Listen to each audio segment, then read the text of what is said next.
the lockdowns did something else.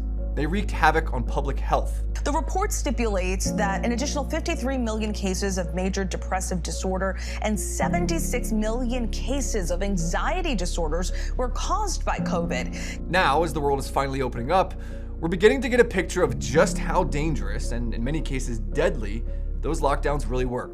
While we were all affected, there was one group of Americans hurt more than any other, though: young people. The report, unfortunately, also says that younger people were the hardest hit by COVID when it comes to their mental health. While there were definitely early warning signs about the impact of lockdowns on children throughout the past 2 years, we now know just how devastated they really were.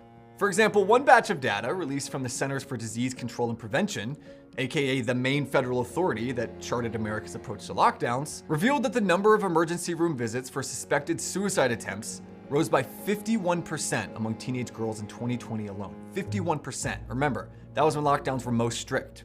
But it actually got worse from there. At the end of March 2022, the CDC quietly unveiled its first national study on the mental health status for high schoolers throughout COVID-19 lockdowns. And the results were absolutely devastating. For starters, 37% of high school students reported poor mental health, and 44% reported a persistent feeling of sadness or hopelessness. One CDC official even admitted that, quote, "these data echo a cry for help." But it wasn't just teenagers' mental health that the CDC looked at. They also looked at the impact of racism during the pandemic, because, of course, according to the CDC, the mental health impacts for racial minorities and those struggling with their sexual orientation or gender identity was especially pronounced. They said that 64% of Asian students, 55% of Black students, and 55% of multiracial students reported higher degrees of racism during the lockdowns. One major reason for the decline in mental health was that when kids were sent home from school, they often went back to dark environments. After all, many of their parents had lost their jobs, and countless families were struggling to make ends meet as the government shut the economy down. As a result, home environments became less stable than usual, and the impact on students was predictably enormous.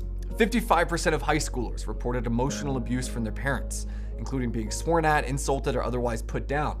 And 11% even experienced physical abuse, including hitting, beating, and kicking.